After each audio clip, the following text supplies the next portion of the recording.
But elections, the ultimate aim is to ensure that people participate in the process, they come out to exercise their franchise.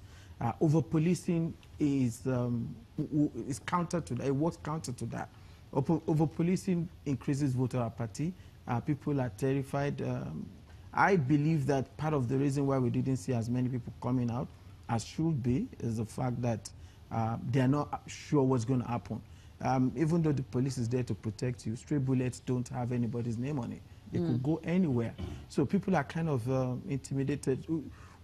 Of course, it's a big problem. When politicians create this atmosphere of insecurity, create the fear of and threat of violence, of course, the response of security agencies would be to match them up and be able to forestall any Would outbreak. you say that we noticed some amount of voter apathy considering the numbers, the figures that eventually came out to vote? Yes, sure. Though we did see in the morning and throughout that there was quite a huge turnout. But at the end of the day, the statistics didn't really say that we have the kind of turnout that should have been. I mean, you would expect that we'll get something in the range of 60–65%. But that's not where we are at. As a matter of fact, compared to the number of registered voters, 2014 was a little bit better in terms of the number of votes that were actually counted at the end of the day. So really our election needs to be made more civil, because the election process is a civil process, it's a civic thing. It's not something that should be like a war zone. But then the politicians create the atmosphere, you know, for this to happen. And this is something we need to take them up on. High Commissioner, you know, he alluded to a major issue that most Nigerians are talking about when they think about the Ekiti election, which is, of course, voter inducement. You know, given your understanding of the environment and how, you know, democratic processes are conducted around the world, what, in your view, can be done to forestall the perpetuation of this kind of activity? Well, voter inducement, and by that I think you mean vote buying. That's right. An interesting term, voter inducement. I was asked about it at the press conference before the Ekiti election on the Friday, and I pointed out that vote buying is just as illegal as vote rigging, is just as illegal as ballot stuffing and ballot box stuffing and so on. So let's not make too many fine distinctions between, you know, what might be proper and what isn't. Buying votes is, as far as I'm aware, illegal in Nigeria. Did it happen?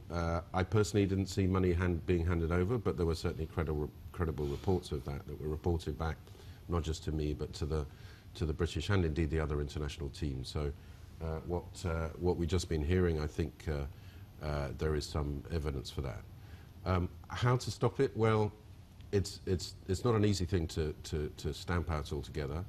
I think it's important that politicians don't go down that road, that parties don't go down that road, that they allow their policies to stand for themselves. You know, they have manifestos, they have policies, they have arguments. They need to take those arguments to the people, to the voters. You know, voters are intelligent. They can make up their own minds. They should do that based on the policies which have been put forward, based on what they think will be good for themselves, for their families, for their communities. And I think there is a responsibility on the political parties and the politicians themselves to allow those arguments to stand on their own merits. And not to induce voters or buy votes. You know, High Commissioner, it's often said that, you know, democracy cannot thrive in an environment where you know, there are high rates of illiteracy.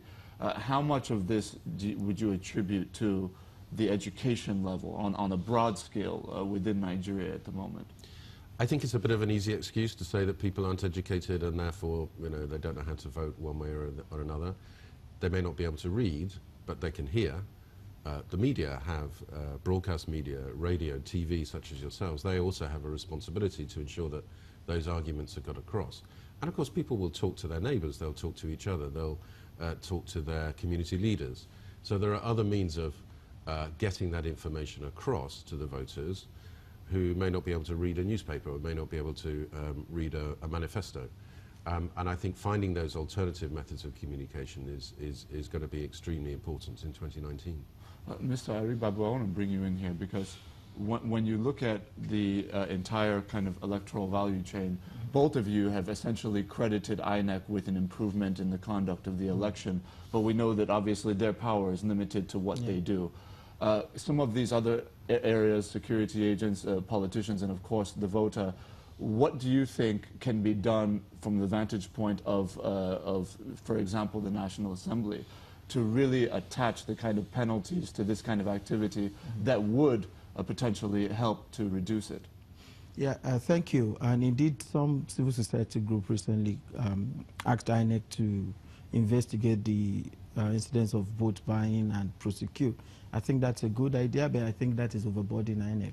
We all know that INEC don't have the capacity, to do the investigation. That is why the call that we establish an electoral offences tribunal needs to be done now. There needs to be an agency that will take things after INEC has done its process.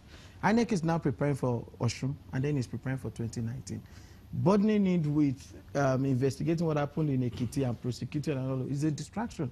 We need an agency that is going to focus on that. However, that is not to say that the absence of an agency should stop us from, because the reason why this thing keeps happening is because nothing happened afterwards.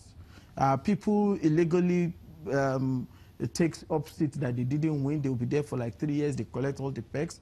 And when the court says, no, you are there illegally, you are there on fraud, they just go home, and that's it. They've taken all the advantage. So what we need to see is that we have the police, of course, we have the DSS, we have agencies that can actually look into this. Even the EFCC can come into it, because a lot of money must have been used in the process of inducing the voters. So how did this come about? We need some, information. We need it to be investigated, and we need people to pay for these crimes, because they are already crimes in our laws. We don't need to make new laws to criminalize these things. They are already criminal activities. And our own concern is that if we are doing this at one state level, what is going to happen at on a national scale? And if this keeps happening, then we'll always say, oh, it's because the voters are not educated. People are not educated. They are not literate. Doesn't mean they don't have values. Doesn't mean they don't know the right things.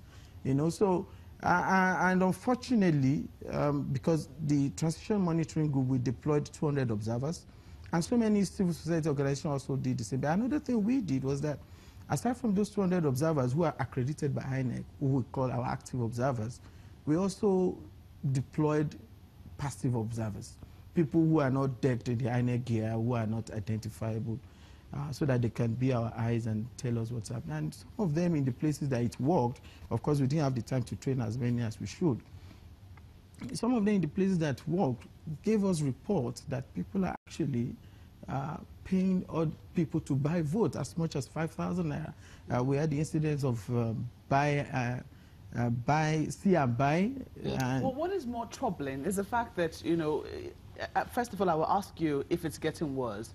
It would seem that before our problem was vote rigging. I mean, ballot box stuffing, ballot box snatching, then ensuring that, maybe the collation center, maybe there's some violence. Yeah. Well, I'm afraid that I've been interrupted. I have to take a moment now. We'll come back to that particular question and land on it in a moment. Please stay with us.